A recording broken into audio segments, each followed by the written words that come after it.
민족 최대 명절인 설날을 맞았습니다. 많은 분들이 고향과 부모님을 찾아가셨습니다.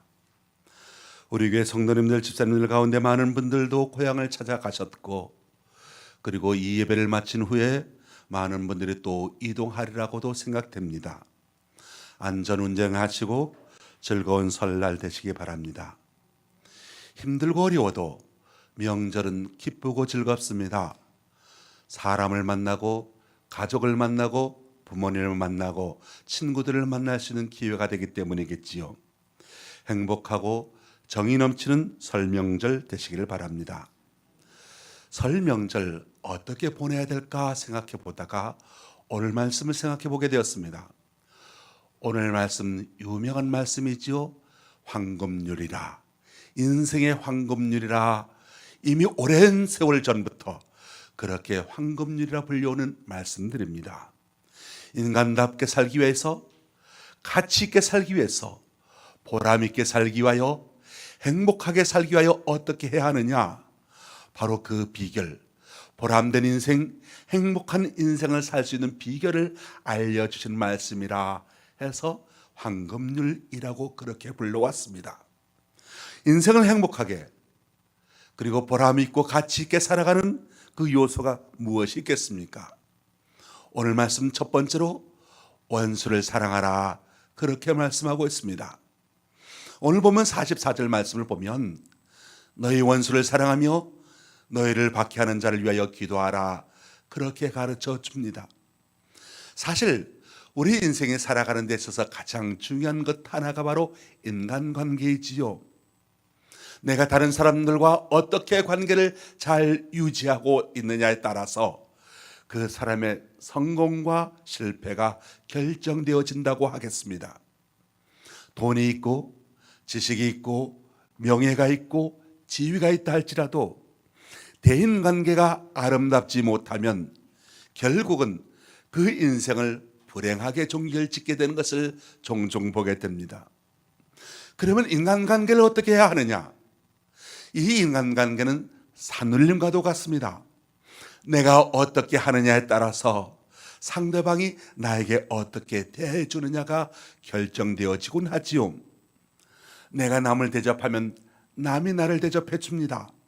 남을 섬길 줄 알면 남이 섬겨주게 됩니다. 남을 행복하게 만들어주면 남이 나를 행복하게 해줍니다. 남을 축복해 주면 그도 나를 축복해 주게 되는 것이지요. 반대로 내가 남을 비난하고 비판하면 내가 또한 그렇게 비판과 비난을 받게 됩니다.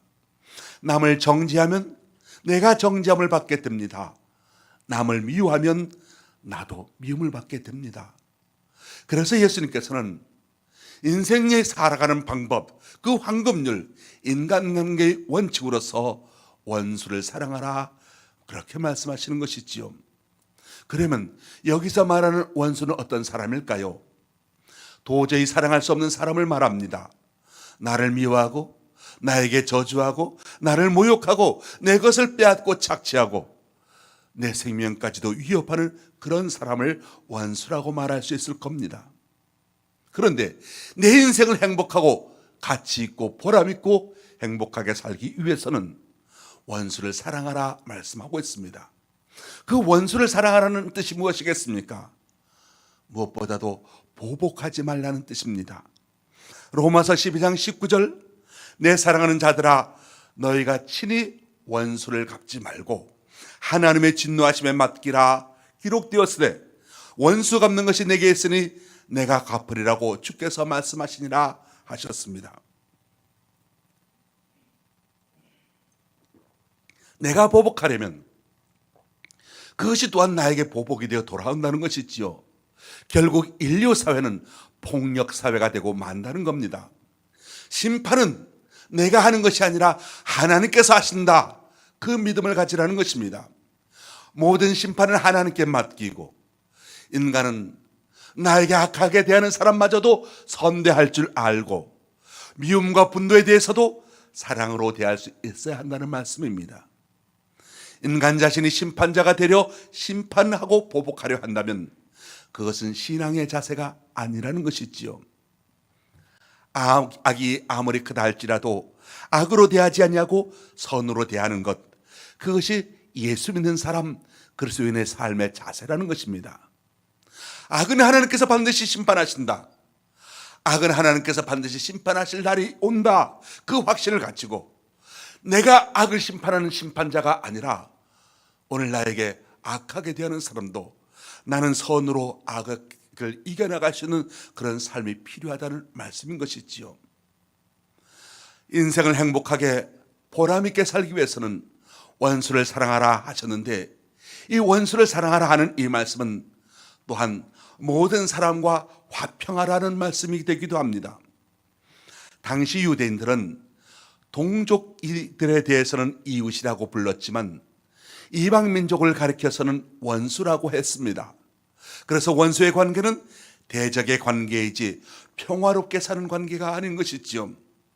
레위기서 말씀을 보게 되면 그래서 이방인과는 접촉도 하지 말고 교제도 하지 말고 식사도 하지 말라, 그렇게 경고하고 있습니다. 그런데 예수님께서는 이와 같은 전통적인 유대 의식을 개혁시키십니다.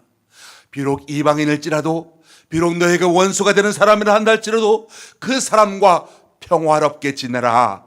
이것이 주님의 가르쳐 주심입니다. 로마서 12장 18절 말씀에 보면 할 수 있거든 너희로서는 모든 사람과 더불어 화목하라 말씀하십니다. 우리 그리스도인들에게는 그 마음속에 그 어떤 것이라도 차별이 있어서는 안 됩니다. 어떤 분리가 있어서도 안 됩니다. 모든 사람과 더불어 화목하라, 모든 사람과 평화롭게 지내는 관계가 되어야 한다는 말씀이지요. 원수를 사랑하라라고 하는 말씀은 용서하는 마음을 가지라 하는 뜻입니다. 에베소서 4장 32절, 서로 친절하게 하며 불쌍히 여기며 서로 용서하기를 하나님이 그리스도 안에서 너희를 용서하심과 같이 하라 말씀하고 있습니다. 용서는 쉬운 일이 아닙니다. 용서에는 자기 아픔과 고통이 있습니다. 자기 희생을 동반하는 결단이 필요하지요.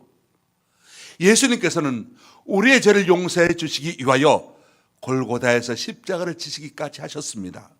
이렇게 자기 희생, 자기 고통을 통해서 용서가 이루어진다는 것입니다. 평생을 사기치던 사람이 있었습니다. 그래서 그 사기의 대가로 반평생을 감옥에서 보내게 되었지요. 그런데 이제 어느덧 세월이 흘러 더 이상 사기를 칠 수 없을 정도로 그렇게 기운이 빠진 할아버지가 되었습니다. 감옥에서 출감하면서 다짐을 합니다. 이번 출감하면 다시는 내가 이런 곳에 돌아오지 않겠다. 다짐하고 또 다짐을 합니다. 교도소 문을 나서는 날 그를 맞이해 주는 사람은 아무도 없었습니다. 가족도 없었고 물론 친척도 없었고 친구도 없었습니다. 그가 평생을 사기치는 것밖에는 한 것이 없었으니 누가 그의 출감을 반겨줄 사람 있었겠습니까? 그런데 꼬마 하나가 달려왔습니다. 할아버지! 하고 부르면서 그의 품에 안겼습니다. 할아버지가 꼬마에게 말합니다. 얘야, 나는 너 같은 손자가 없단다. 사람을 잘못 본 모양이로구나. 하고 그 품에 안겼던 아이를 놓아주었습니다. 그때 젊은 부부가 다가왔습니다. 아버지, 고생 많으셨지요? 인사하는 것이었습니다. 처음 보는 얼굴이었습니다. 그래서 그 젊은 부부에게 누구십니까? 사람 잘못 보셨습니다. 나는 가족이 없는 사람입니다. 그렇게 말하고서는 그 자리를 피하려고 했습니다. 그러자 젊은 남자가 묻습니다. 김순임 씨를 아시지요? 김순임 씨는 이 할아버지가 30년 전에 1년간 동거했던 여자였습니다. 그 여자와의 사이에서 아들 하나 낳았다라고 하는 이야기를 나중에 들었는데 지금까지 잊고 있었던 겁니다. 그런데 그동안 그 아들이 자라서 손자를 낳아 교도소를 나서는 아버지를 맞이하러 나왔던 겁니다. 그 아들이 말합니다. 저는 솔직히 아버지를 죽이고 싶었습니다. 아버지가 교도에서 나오기만 해봐라 죽여버리겠다 결심을 하고 칼도 준비했습니다. 그런데 막상 결혼하고 아이를 키워보니 제 생각이 바뀌기 시작했습니다. 이렇게 따뜻하고 이렇게 행복한 가정을 단 한 번도 가져보진 못한 아버지가 불행하다고 불쌍하다는 생각이 들었습니다. 며칠 고민하다가 목사님 말씀을 듣고서 이렇게 아버지를 마중 나오게 된 것입니다. 아버지를 받아들이고 싶습니다. 평생 맛보지 못한 가정의 소중함도 아버지도 맛보게 해드리고 싶습니다. 그리고 그 할아버지를 자기 집으로 모셔갔다는 이야기가 있습니다. 여러분, 30년 전에 아버지로부터 벌을 받았던 그 아들이 아버지를 향해서 원망스러운 마음, 분노의 마음, 죽이려고 하는 그 마음을 갖고 사는 것하고 그 원망을 풀고 사랑으로 아버지로 받아들이는 것, 이 둘 중에 어느 것이 더 인생을 행복하게 살 수 있다고 생각을 하십니까? 미운 감정을 가지고 살면 그 미운 마음이 상대방을 괴롭히기보다 먼저 자신을 괴롭히는 칼날이 되고 있다는 것이지요. 내가 누군가를 미워한다면 그 미운 감정이 내가 미워하는 그 사람에게 고통을 주는 것이 아니라 미운 마음을 갖고 있는 내 자신에게 더 큰 고통, 아픔, 그것을 주면서 살아가게 된다는 것입니다. 어떤 마음, 어떤 분노의 마음이 여러분에게 있으십니까? 어떤 적대적인 감정이 있으십니까? 쉽게 해결되지 않습니다. 내 자신 속에서 물밀듯이 치솟아 오르는 그 분노의 감정, 그것을 다스린다는 것은 쉬운 일이 아니겠지요. 자기 희생과 자기 양보와 자기 아픔과 자기 고통을 동반할 때 비로소 용서의 결단을 내릴 수 있게 될 것입니다. 용서하기 위해서 마음속에 겪는 고통이나 아픔이나 괴로움이란 정말 숭고하고 아름다운 것입니다. 바로 거기에서 십자가의 열매가 맺혀지게 되는 것입니다. 예수님께서 이 땅에 오실 때 천군 천사들이 하늘에는 영광이요 땅에는 평화로다 노래했습니다. 우리가 어떤 사람과도 평화롭게 지내야 하는데 도저히 내 감정에 용납되지 아니할 때 그를 저주하거나 원망하기보다 하나님 앞에 조용히 기도하시기 바랍니다. 그래서 오늘 보면 말씀 마태복음 5장 44절 주님께서 가르쳐 주십니다. 44절 말씀 보십시오. 너희 원수를 사랑하며 너희를 박해하는 자를 위하여 기도하라 말씀하십니다. 베드로전서 3장 9절 악을 악으로 욕을 욕으로 갚지 말고 도리어 복을 빌라. 이를 위하여 너희가 부르심을 받았으니 이는 복을 이어받게 하려 하심이라 말씀하고 있습니다. 악을 악으로 욕을 욕으로 갚지 아니하고 복을 비는 사람, 원수를 위하여 기도할 줄 아는 사람, 바로 축복이 자기에게 임하신다는 말씀인 것이죠. 두 번째로 인생을 행복하게 보람있게 살기 위해서는 모든 일에 대하여 의무 이상으로 행하라 말씀하십니다. 어떤 일이든지 주어진 일, 자신이 꼭 감당해야 할 일들은 자신이 해야 할 최소치로 생각하고 그 이상을 감당할 수 있어야 된다는 것이지요. 오늘 보면 41절 말씀 보십시오. 41절 또 누구든지 너로 억지로 오리를 가게 하거든 그 사람과 심리를 동행하고 말씀합니다. 그 사람과 심리를 동행하라. 이 말씀의 배경에는 로마 군대와 연관되어져 있습니다. 로마 병사들이 행진할 때 그 지역의 주민에게 자신의 짐을 대신 짊어지우고 행진했다고 합니다. 한 오리까지는 누구라도 붙잡아서 그 짐을 지울 수 있게 되었습니다. 행진하는 도중에 짐을 지고 가는 어떤 이들은 짐을 억지로 지고 갔지만 어떤 이들은 정성껏 짐을 옮겨주고 오리를 가고 그 뒤에도 오리를 더 갈 수 있다는 마음의 여유를 가지고 가는 사람들이 있었다는 것이지요. 우리 인생길이 그렇습니다. 내게 주어진 일들을 감당하는 오리 인생이 있는가 하면 내게 주어진 것 이상을 감당할 수 있는 심리 인생을 살아가는 사람이 있습니다. 더 나아가서 오리도 못 가는 인생이 있는가 하면 심리를 더하가는 인생이 있습니다. 오늘 주님께서 말씀하십니다. 또 누구든지 너로 억지로 오리를 가게 하거든 그 사람과 십리를 동행하고. 무슨 말씀이겠습니까? 내게 주어진 내가 꼭 해야 할 일보다 더 많이 하면서 살아가라 하시는 말씀 아니겠습니까? 주변 사람들이 거는 기대감이 있습니다. 그 기대감보다 더 많은 성취를 이루라는 말씀이겠지요. 우리가 일한 대가를 받습니다. 대가보다 더 많이 일하면서 살아가는 뜻이겠지요. 이는 가정에서도 그렇고 직장 생활에서도 그렇고 신앙생활, 교회 생활에서도 그렇습니다. 가령 직장에서 늘 지각하고 걸핏하면 조퇴하는 사람, 자기 일을 제대로 하지 못하는 사람, 오리도 못 가는 사람이라 할 수 있을 것입니다. 제 시간에 출근해서 땡하여 퇴근하며 살아가는 사람, 자기 할 일 딱 하고 살아가는 사람, 오리 인생을 살아가는 인생이라 하겠습니다. 남들보다 더 성실하게 일하다가 자신이 맡은 일뿐만 아니라 다른 사람의 일도 도와주고 창조적인 일을 계획하는 사람이 있다고 한다면 그런 사람을 가리켜서 심리 인생을 사는 사람이라 말할 수 있을 것입니다. 어떤 사람이 아무리 외모가 출중하고 좋은 능력을 가졌다 할지라도 얌체 같다 하는 느낌을 가질 정도로 자기 할 말 딱 하는 사람, 자기 이익만 딱 챙기는 사람, 그런 사람은 그렇게 다른 사람이 좋아할 수가 없습니다. 이건 결혼 생활에서도 마찬가지지요. 배우자에게서도 마찬가지입니다. 교회 생활에서도 마찬가지일 것입니다. 직장 생활에서는 더 말할 나위가 없을 것입니다. 우리 사람은 죽을 때까지 한 공동체 또는 다른 어려운 복수의 공동체의 일원으로 살아가고 있습니다. 가정 공동체를 이루고 직장 공동체를 이루고 교회 공동체를 이루며 살아갑니다. 오리도 못 가는 인생, 자기에게 주어진 의무도 감당하지 못하는 인생은 언제나 공동체 속에서 그렇게 필요 없는 사람으로 전락되어져 가는 것을 보게 됩니다. 요셉을 보십시오. 남의 집 종살이를 합니다. 그런데 남의 집 노예 생활을 하면서도 심리 인생을 살았습니다. 감옥에 들어갔습니다. 거기에서도 남을 도와주는 인생을 살았습니다. 어떻게 되었겠습니까?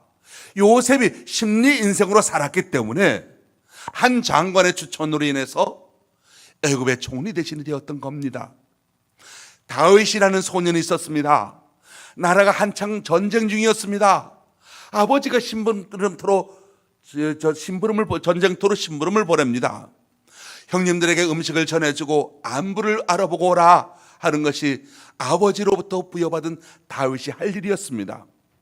전쟁터에 가보니까 거인 장수 골리앗이 버럭버럭 소리를 지르고 있는데 여호와 이름을 망령되게 일컫는 것이었습니다. 아무도 그 조롱 앞에서 나서지 못하고 전의를 상실하고 있었습니다. 어린 소년 다윗이 임금 앞에 나섭니다. 여호와 하나님께서 나를 곰의 발톱과 사자의 발톱에서 건져내셨은즉 저 블레셋 사람의 발톱에서도 건져내실 수 있으리이다. 나를 저 골리앗과 대적할 수 있게 기회를 주십시오. 그 누구도 그 어린 소년 다윗에게 전쟁터에 나가보라고 말하고 권하는 사람 아무도 없었습니다. 참여도를 요청하지 않았습니다. 그 다윗이 할 일은 그저 형들에게 찾아가서 음식을 전해주고 안부를 묻고 오는 것, 그것만 하더라도 오리 인생으로서 충분한 자기 역할을 감당하는 것이었습니다. 그런데 이 다윗은 하나님의 이름이 조롱받는 것, 그것을 견뎌볼 수가 없었습니다. 그래서 나서게 된 것이지요. 이 단 한 번의 사건으로 다윗이 어떻게 됩니까? 자기 안에 살아계신 하나님의 성품, 하나님의 능력이 개발되어지게 됩니다. 이 한 번의 사건으로 하나님의 마음을 얻게 됩니다. 여호와께서 다윗을 보니 내 마음에 합한 자라 하나님께서 말씀하십니다. 이 한 번의 사건으로 백성들로부터 마음과 존경을 받게 되었습니다. 그리고 용맹함이 개발되어졌습니다. 믿음이 개발되어졌습니다. 결국 무명의 소년이었던 다윗이 왕국을 건설하게 되었던 것이지요. 우리가 하나님 앞에 예배드릴 때도 그렇습니다. 어떤 사람은 오리도 못 갈 수가 있습니다. 찬송을 불러도 나와 아무런 상관없이 그렇게 대합니다. 오리도 못 가는 예배를 드리고 있는 것이 될 수 있습니다. 정성스럽게 예배를 드리는 것, 올 인생이 될 수 있습니다. 그러나 늘 울어도 눈물로써 못 갚을 줄 알아. 이 몸밖에 더 없어서 이 몸 바칩니다. 힘에 겹도록 예물을 준비하고 시간을 준비하고 몸을 써서 충성하며 섬기는 사람들이 있습니다. 이런 사람들이 하나님을 감동시킵니다. 이들에 의해서 교회가 눈물을 흘립니다. 이런 분들에 의해서 하나님의 나라가 확장되어져 갑니다. 예수 믿는 사람은 자기 책임뿐 아니라 남의 일까지도 즐겁고 기쁜 마음으로 감당할 줄 아는 마음과 여유가 있어야 한다는 것이죠. 그래서 여러분들이 잘 아시는 빌립보서 2장 4절로 5절 말씀 보면 각각 자기 일을 돌볼 뿐더러 또한 각각 다른 사람들의 일을 돌보아 나의 기쁨을 충만하게 하라. 너희 안에 이 마음을 품으라. 곧 그리스도 예수의 마음이니. 그리스도 예수의 마음을 가지라는 겁니다. 그리스도 예수의 마음을 가짐으로써 자기뿐만 아니라 남의 일에도 관심을 가지고 도와주려는 자세, 바로 이것이 예수 그리스도의 정신이라는 것입니다. 마태복음 11장 말씀을 보면 수고하고 무거운 짐진 자들아 다 내게로 오라 말씀하셨습니다. 자신의 짐뿐 아니라 남의 수고와 무거운 짐까지 대신 감당하고 지셨던 주님을 보게 됐죠. 구약 성경에 엘리사라는 선지자가 있었습니다. 그가 엘리야만큼, 그의 스승 엘리야만큼만 일해도 훌륭한 선지자로 칭송을 받을 것입니다. 그런데 엘리야가 하늘로 올라가는 그 순간 크게 소리 지르면서 갑절의 능력을 구했습니다. 스승 엘리야보다 갑절로 일할 수 있는 능력을 달라고 했습니다. 사도 바울도 그랬습니다. 고린도전서에서 고백하기를 나의 나되는 것은 하나님의 은혜로 되는 것이니 다른 사람보다 더 많이 수고하겠다, 그렇게 고백하고 있습니다. 우리 예수 믿는 사람은 안 믿는 사람들보다도 갑절의 노력과 열심으로 살아가야 한다. 모든 일에 열심을 품고 일하라. 바로 그것이 인생을 보람있고 가치 있게 하는 삶 비결이다 알려주는 말씀입니다. 시편 101편 6절 말씀을 보면 내 눈이 이 땅에 충성된 자를 살펴 나와 함께 살게 하리니 라고 했습니다. 하나님의 눈이 어디에 있습니까? 하나님의 눈은 충성된 자를 바라보고 계신다는 것입니다. 하나님은 그 충성된 자와 함께 있기를 원하십니다. 저와 여러분, 다른 사람보다 갑절로 더 일해야 되겠다는 마음의 자세로 살아갈 수 있게 되길 바랍니다.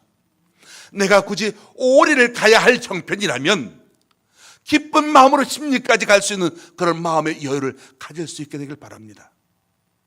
세 번째, 인생을 행복하게 보람있게 살기 위해서는 신념이 있어야 한다 말씀하십니다. 오늘 보면 마태복음 34절, 5장 34절 헛맹세를 하지 말라 말씀입니다. 헛맹세를 하지 말라. 확고한 목표를 가지고 살라는 뜻이지요. 신념을 가지고 살라는 뜻입니다. 삶의 목표와 방향을 분명하고 살아야 보람 있는 삶을 살 수 있다는 것입니다. 삶의 목표가 분명한 사람은 중간에 실패하는 일이 있어도 좌절하지 않습니다. 7번 쓰러져도 8번 다시 일어나는 기쁨을 누립니다. 삶의 목표, 삶의 신념이 분명한 사람, 의욕이 있고 열심히 있습니다. 흔들리지 않습니다. 분명한 목표는 우리의 삶을 방황하지 아니하도록 붙잡아 줍니다. 비전과 목표가 없으면 자기의 귀중한 시간을 허비하며 살게 됩니다. 우리 인생은 닥치는 대로 아무렇게나 살 수 있을 만큼은 그렇게 넉넉하지도 않고 길지도 않습니다. 우리 인생은 그래서 야고보서에 보면 아침 안개와 같다고 했습니다. 제 눈이 학창시절만 해도 얼마나 좋았던지 입전용 잘해 아주 작은 것까지라도 다 훤하게 보였습니다. 그것보다 더 작은 것이 없느냐고 그렇게 말했던 적도 있었습니다. 그런데 어느덧 노안이 와서 약병에는 글씨가 보이지 않습니다. 이것이 인생이라는 거죠. 분명한 비전과 목표는 우리의 삶에 집중력을 가져다 줍니다. 남극에서 얼음 덩어리 밑에서 언젠가 큰 불이 난 적이 있었습니다. 남극의 얼음 덩어리 밑에서 불이 났다. 어떻게 이런 일이 가능할까 과학자들이 연구해 보았더니 이 얼음 덩어리가 묘하게 생겨서 볼록 렌즈처럼 생긴 겁니다. 볼록 렌즈 역할을 한 겁니다. 그 렌즈 역할을 해서 햇빛을 모아서 그 강력한 빛 때문에 열이 모아지게 되었고 얼음 덩어리 밑에서 불이 났다는 겁니다. 우리의 삶에서 흐트러진 자세를 보이는 이유가 무엇이겠습니까? 비전이 없기 때문 아니겠습니까? 삶의 집중력을 잃어버렸기 때문 아니겠습니까? 인생의 초점을 잃어버렸기 때문 아니겠습니까?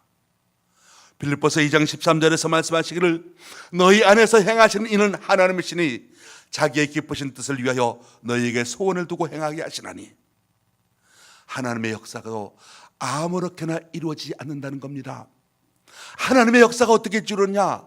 하나님께서 각 사람의 마음속에 목표를, 비전을, 소원을 심어주신다. 각 사람의 마음속에 무엇인가 하고 싶은 마음을 불어넣어 주셔서 그 소원을 통해서 하나님의 역사를 이루어 가신다는 것입니다.